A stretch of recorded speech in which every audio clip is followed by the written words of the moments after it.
Okay, welcome back to another episode of HSR Talk. This is a whole new format.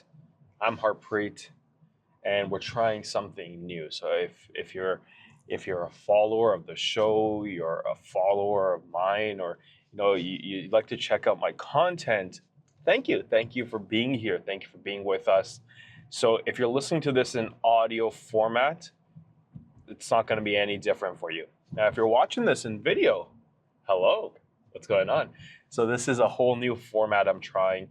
And so today I'm just going to talk a little bit about it. Then I'm going to get into today's topic. And today's topic is it a good time to buy or is it a good time to sell? So if you're in the market or you want to be in the market, you might be in the market, you have to be in the market.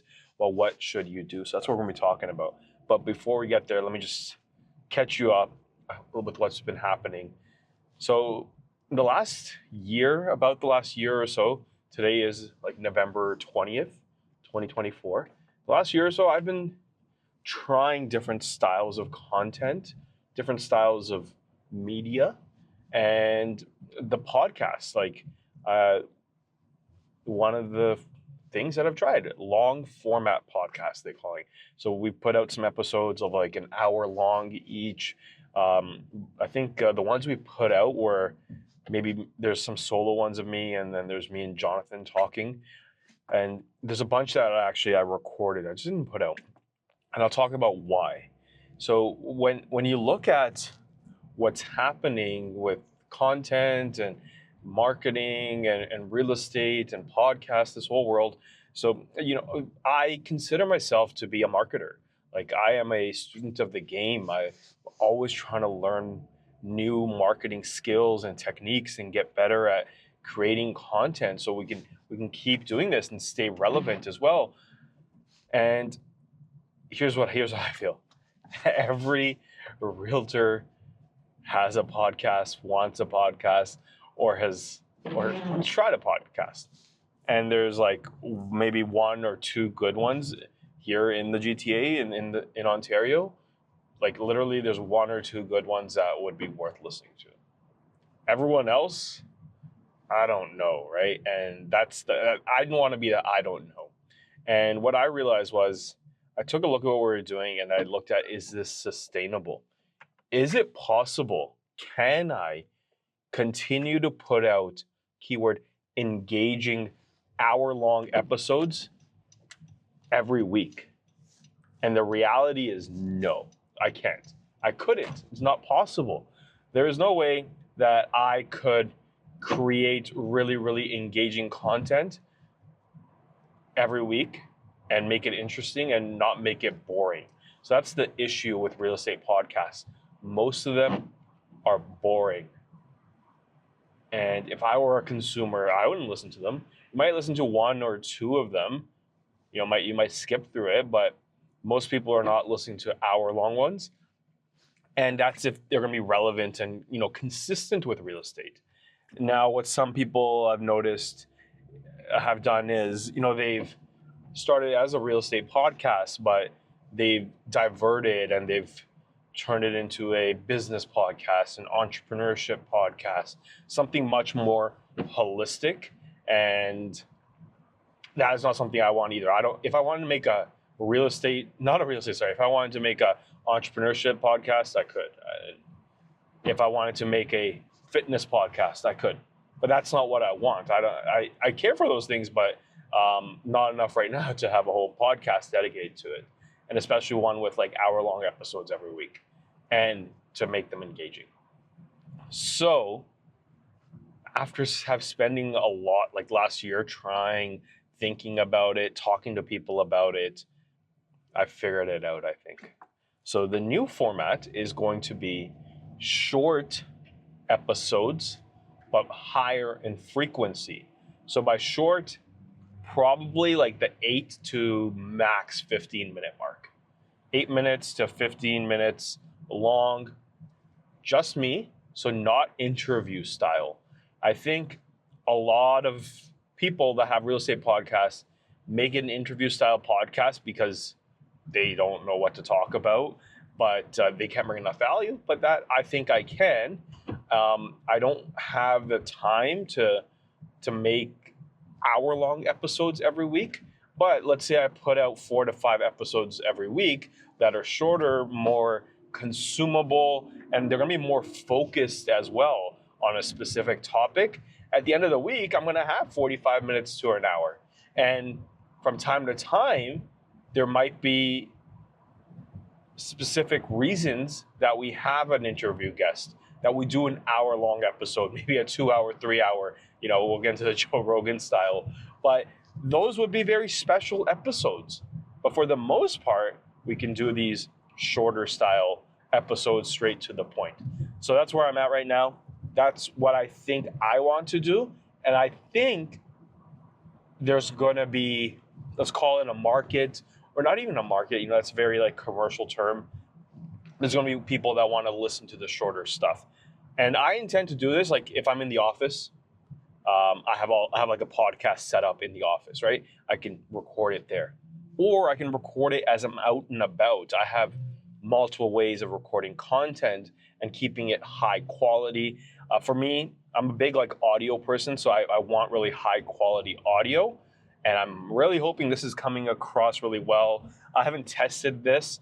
I'm in the car, so you're hearing like a little bit of the heat is on, people driving by, all the bumps. And that's going to be, part of it, which is cool. But also, I can just record as I'm out and about, in between showings. I'm driving to the office, or as now, driving somewhere to get something done. So it's going to allow me to just create more content, get the content out, and also just create more consumable content. I think that's a really big issue with the longer episodes. Most of you, and if I'm wrong, send me a message and tell me I'm wrong, but most of you do not want to listen to hour-long, boring real estate podcasts every week, and you won't, and therefore it's not worth doing it. But if I can have short ones, to the point, to the topic, and I can make shorter clips out of this, and we can put them onto social media. So that's Jonathan calling me. Be right back. So we're back. I'm parked now.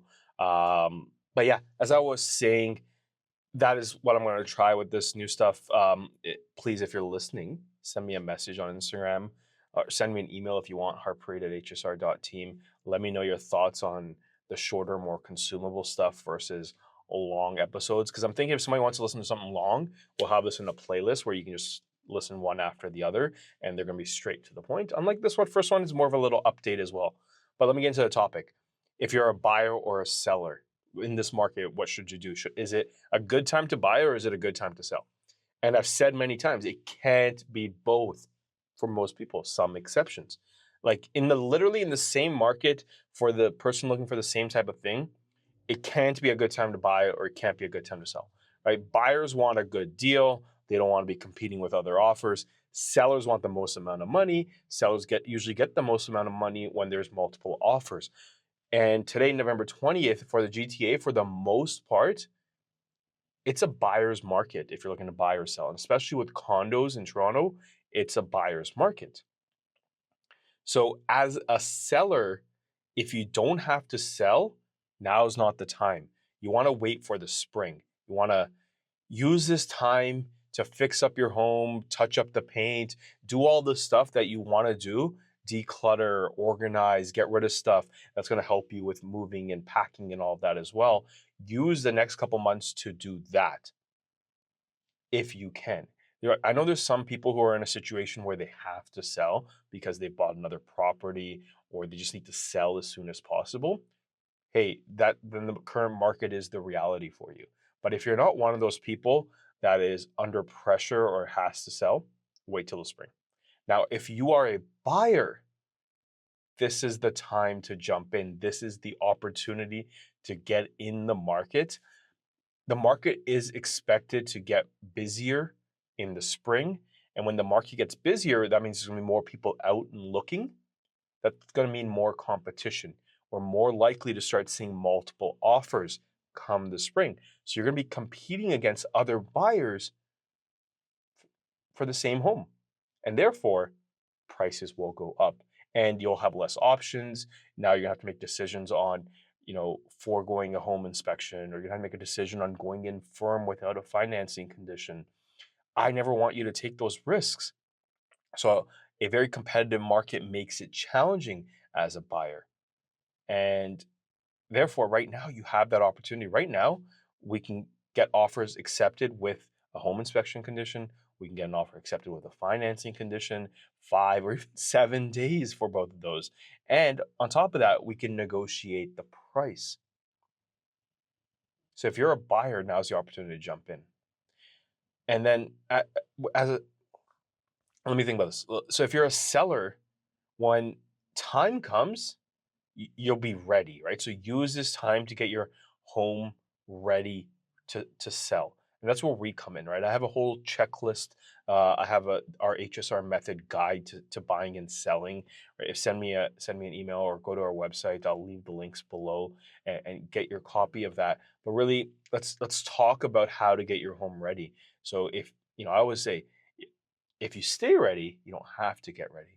So when that opportunity arises where the market's perfect for you to list your home for sale, you're ready to go. And what we can do is after the winter, because we never want pictures with snow, is after the winter, we can go ahead, we can get all the pictures, the virtual tours, the videos, everything done and ready. So you're ready to list as the market moves, and we can move with the market. Now, if you're a buyer, yeah, you want to use this time. Jump in if you can. Not a lot of people have given it the thought they've got their funds ready. But if you're in a position where you're ready to jump in, this is the opportunity. There's going to only be a few months. Not a lot of people are out looking, typically December, January, but there's people that have their homes listed. And usually those people are in some kind of position where they really have to sell. So we can use all of these opportunities as an opportunity for you to get a great deal as a buyer. But we did a deal last year around this time, end of November, and the deal closed in early January, and our clients were able to pick up a fantastic deal. And they've made money just by buying in the right time. So if you think you're ready for that, you can always head over to our website, book a consultation. Same with the seller. And if you know me and you've been following me and you know my style, no pressure. I've talked more people out of buying or selling than I have actually helped people buy or sell. So I'm gonna give it to you how it is, but that is gonna be today's episode. So thank you. If you're listening on Spotify, please leave a rating. If you're listening on Apple Podcasts, please leave a rating. If you're on YouTube, thank you. Thank you for watching. And if you're seeing these clips somewhere maybe on the website or whatnot, thank you. Always, please feel free to subscribe, leave a comment. But please, what I would love more than nothing else is for you to just send me a message. Send me a message on Instagram at Sold by Harp and let me know what you thought. Let me know if you have questions you'd like answered in future episodes. So that's it. I'm going to call it episode 1 of the short form, but this is going to be episode number whatever. I forget what number we're on. So thank you. See you next time.